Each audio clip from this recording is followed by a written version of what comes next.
과연 밑바닥에 있는 자는 영원히 밑바닥에 머무르는 거지, 안 그래?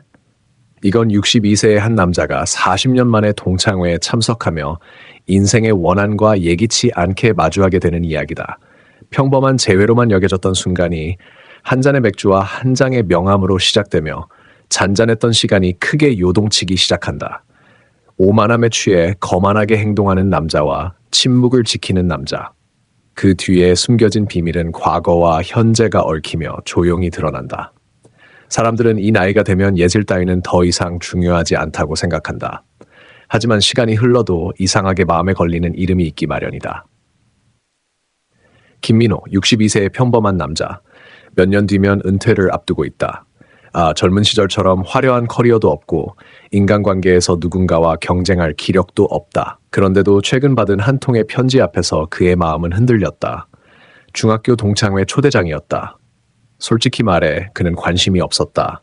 그 시절의 동급생이나 관계는 이제 더 이상 상관없다고 생각했기 때문이다. 하지만 한 이름이 그의 머릿속을 스쳐 지나갔다. 그리고 그 이름이 모든 것을 바꿨다. 박지훈, 중학교 시절 매일같이 그를 무시하고 조롱했던 남자. 그는 친구들을 이끌며 김민호의 도시락을 비웃고 진로를 조롱했지만 선생님 앞에서는 늘 착한 학생인 척했던 전형적인 교실의 왕이었다. 세월은 흘렀고 이제 그를 다시 만날 이유는 없었다. 하지만 그가 온다면 한번 만나보고 싶었다. 자신이 어떤 세월을 살아왔는지, 그가 지금 어떤 얼굴로 살아가는지 보고 싶었다. 그리고 그 시절의 자신에게 작은 마침표를 찍고 싶었다. 장소는 서울의 비즈니스 호텔이었다. 저녁, 그는 정장을 입고 지하 연회장으로 향했다. 엘리베이터 문이 열리자 옛 동급생들이 3, 3, 5, 5 모여 있었다. 모두 나이를 먹었고 머리는 얇아졌으며 배는 나왔고 얼굴은 주름으로 가득했다. 하지만 그들의 활기찬 대화 속에는 어딘가 익숙한 느낌이 있었다. 그는 접수대에서 명찰을 받고 가볍게 인사를 나누며 안으로 들어갔다. 그리고 다음 순간 뒤에서 익숙한 목소리가 들려왔다. 야, 김민호 아니야? 아직 살아있었냐? 그의 등줄기가 굳었다. 굳이 보지 않아도 누군지 알았다. 그 남자는 정장에 금색 시계를 차고 머리를 새까맣게 염색했다. 화려한 색의 넥타이, 억지로 고급스러워 보이려는 옷차림, 그리고 일부러 크게 내는 목소리와 어색한 웃음. 박지훈, 옛날과 다를 바 없는 얼굴이었다. 그는 한 걸음 다가가 인사를 건넸다. 주변 공기가 점점 조용해졌다. 중학교 때부터 그랬다. 박지훈이 입을 열면 장소가 일방적으로 그의 분위기에 휩싸였다. 하지만 이제 그들은 어른이고 더 이상 말다툼하는 아이들이 아니었다. 그는 속으로 심호흡을 하며 생각했다. 만약 이게 옛날에 대한 복수라면 어른답게 제대로 해야 한다고. 박지훈의 목소리가 울렸다. 과연 밑바닥은 밑바닥으로 남는 거지, 안 그래? 하! 분위기가 팽팽해졌지만 아무도 말리지 않았다. 심지어 몇몇 동급생은 어색한 미소를 지으며 조용히 듣고 있었다. 야, 지금 뭐해? 설마 은퇴 전 연금으로 살면서 도박이나 하는 건 아니지? 그는 술잔을 기울이며 공격적인 말을 이어갔다. 여전히 익숙한 오만함, 자신의 위치를 확인하지 않으면 불안해하는 태도였다. 김민호는 가볍게 미소 짓고 시선을 피했다. 그 행동이 박지훈을 화나게 했는지 그의 목소리가 더 커졌다. 근데 평범한 놈들이 오래 사는 거지, 안 그래? 하하, 나 지금 사장님이야. 상장된 대기업 사장. 들었어? 박그룹. 몰라? 진짜? 그는 와인잔을 돌리며 혼잣말을 이어갔다. 누군가 자신의 성공을 인정해주길 바라는 듯한 태도였다. 하지만 사람들의 눈빛은 점점 냉담해졌다. 그가 성공을 자랑해도 분위기는 완전히 가라앉았다. 그래도 박지훈은 멈추지 않았다. 너가 동창회에 올 줄 몰랐네. 무슨 일 있어? 나한테 뭘 자랑하고 싶었나? 아무도 대꾸하지 않았다. 40년 전과 똑같은 분위기였다. 침묵이 가장 안전하고 관여하지 않는 게 상책이었다. 모두가 암묵적으로 그렇게 판단했다. 누군가가 화제를 바꾸려 했다. 자, 박지훈, 좀 진정해. 옛날 얘기잖아. 하지만 박지훈은 그 사람을 향해 날카롭게 반응했다. 뭐? 너가 뭔데 내 말에 끼어들어? 분수를 알라고. 분위기가 더 차가워졌다. 몇몇은 잔을 내려놓고 자리를 떴다. 심지어 그의 옛 측근들조차 멀리서 바라만 볼 뿐이었다. 하지만 그는 자신이 더 이상 누구에게도 환영받지 않는 존재가 됐다는 걸 깨닫지 못했다. 그는 여전히 술잔을 들고 떠들어댔다. 한때 지배자였던 그의 모습은 이제 광대에 불과했다. 김민호는 아무 말 없이 차가운 맥주를 마저 마셨다.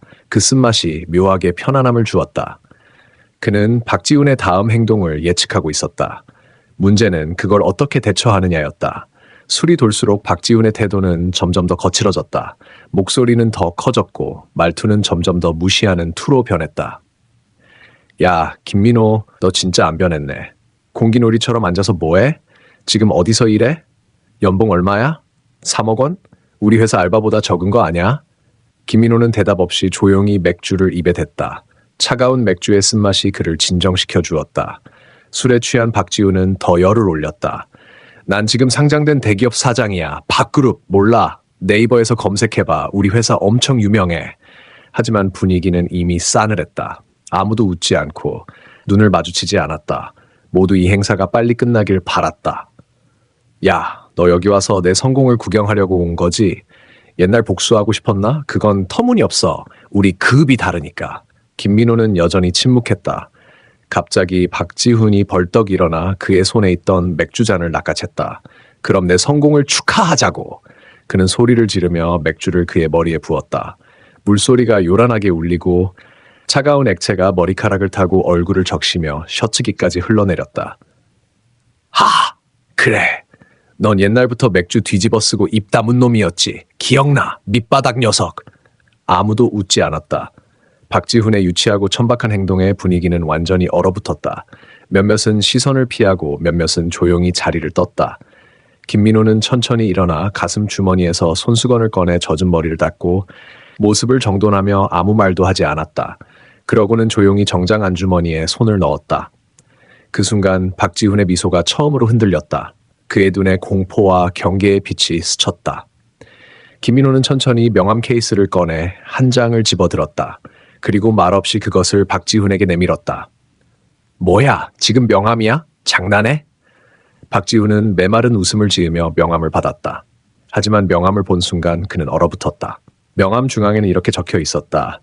국가경찰청 경제범죄대책본부 본부장 김민호. 박지훈의 손이 떨렸고 얼굴이 하얗게 질렸다. 잠깐, 이게 진짜야? 그는 대답 없이 가까이 다가갔다. 박지훈, 너 회사와 관련해 확인할 게 몇 가지 있어. 세금, 불법 자금 흐름, 지난 몇 달간 너 회사 장부를 살펴봤거든. 박지훈의 목소리가 떨렸다. 뭐? 아니, 그럴 리 없어. 이건 그냥 장난이지, 안 그래? 옛날 추억 떠올리려고 한 거야.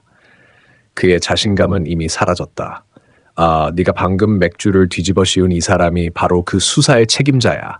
운이 나빴다고밖에 말할 수 없지. 그는 명함 케이스를 넣으며 침착하게 말을 이었다. 이건 업무일 뿐. 개인적인 감정은 전혀 없어. 오히려 고맙다고 해야겠네. 너 덕분에 모두 앞에서 증거를 더 쌓을 수 있었으니까. 박지훈의 다리가 후들거렸고 눈빛은 당황으로 가득했다. 무릎이 거의 꺾일 지경이었다. 그의 측근들도 그를 외면했다. 박지훈은 명함을 꽉 쥐고 창백한 얼굴로 그를 바라보며 이게 장난이길 바라는 듯했다. 야, 김민호, 이건 장난이지? 맥주 뿌린 것도 그냥 분위기 띄우려던 거야. 하지만 아무도 웃지 않았다. 그는 땀을 흘리며 변명했다. 우리 회사 회계는 전부 회계사한테 맡겼어. 난 아무것도 몰라. 그리고는 이어갔다. 나 정치인도 아는 사이야. 뭐 잘못된 게 있으면 고치라고. 아니, 다시 확인하라고 할 거야. 그의 목소리는 갈라졌고 말은 더 이상 논리적이지 않았다. 자신만만했던 사장은 이제 눈빛이 흔들리고 손발을 어지럽게 움직이는 한심한 남자일 뿐이었다. 그는 고개를 살짝 기울였다. 회사 회계에 대해 모른다고 변명하는 건 통하지 않아. 넌 사장이자 책임자야. 회계사한테 맡겼다 해도 내 서명이 있는 숫자는 네가 승인한 걸로 간주돼. 박지훈은 입을 벌린 채 말문이 막혔다. 우린 법적 절차에 따라 처리할 거야. 하지만 넌 방금 공공장소에서 경찰 간부에게 술을 뿌리고 경솔한 발언을 반복했어. 녹화됐어도 이상할 게 없지. 박지훈은 떨며 말했다. 잠깐 제발 내 지위, 내 가족. 그는 고개를 숙이며 거의 무릎을 꿇을 듯했지만 이미 늦었다. 아무도 입을 열지 않았다. 시선을 피하는 이, 멀리서 바라보는 이, 조용히 자리를 떠나는 이, 사람들이 떠나는 소리가 그의 절망을 더 두드러지게 했다. 그는 조용히 스마트폰을 꺼내 버튼을 눌렀다. 멀리서 응답하는 목소리가 작게 들렸다. 박지훈은 그 의미를 아직 완전히 깨닫지 못했다. 회장 안의 공기는 더 이상 고요하지 않고 숨 막히는 긴장으로 가득했다. 박지훈은 의자에 기대지도 못하고 서서 그의 스마트폰을 쳐다봤다. 한때 큰 소리로 분위기를 주도했던 그가 이제는 자신의 숨소리마저 신경 쓰는 얼굴이었다. 김민호, 진짜로 움직이고 있는 거야? 그냥 확인일 뿐이지. 그의 목소리는 희미했고 자신에게 들려주려는 듯했다. 그는 젖은 목을 손수건으로 닦으며 말했다. 박지훈, 확인은 이미 끝났어. 오늘 여기 온 건 너의 최종 태도를 보기 위해서였어. 성실히 대할 건지, 오만함으로 무너질 건지. 안타깝게도 넌 후자를 택했네. 박지훈의 얼굴이 일그러졌고 그는 테이블 모서리를 짚으며 몸을 지탱했다. 이 수사에 몇 명이 와 있는 거야? 설마 지금 바로 잡는 건 아니지? 그의 숨소리는 짧아졌고 하얗게 마른 입술이 떨렸다. 그는 스마트폰을 조작하며 답했다. 지금 너 회사에 조사관 5명이 들어가 있어. 창구, 서버, 회계부서 순으로 정식 영장도 있고 너희 변호사에게도 이미 통보했어. 박지훈의 무릎이 꺾이며 그는 의자에 털썩 주저앉았다. 작은 신음소리가 났다. 주변 사람들은 조용히 바라만 봤다. 그는 회장 구석으로 시선을 돌렸다.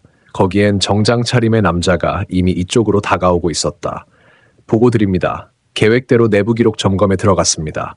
금융거래와 장부도 조사 중입니다. 그는 가볍게 고개를 끄덕였다. 박지훈은 그 말을 분명히 들었을 것이다. 그는 무너진 어깨, 땀에 젖은 이마, 꽉 찐 명함을 들고 있었다. 한때 오만했던 그의 모습은 이제 성공자도 지배자도 아닌 궁지에 몰린 한 남자일 뿐이었다. 며칠 뒤 TV뉴스에서 익숙한 이름이 불렸다. 박지훈, 박그룹 대표, 오늘 탈세 및 허위 결산 혐의로 체포되었습니다. 화면은 검은 정장을 입고 모자를 깊이 눌러 쓴 박지훈이 경찰차에 오르는 모습이 나왔다. 그의 얼굴에는 더 이상 오만함이나 자신감이 없었다. 뉴스에 따르면 수년간의 장부 조작과 불법 자금 이동이 확인되었다.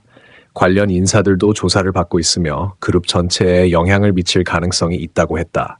그는 조용히 뉴스를 보며 커피를 한 모금 마셨다. 입꼬리가 살짝 올라갔다.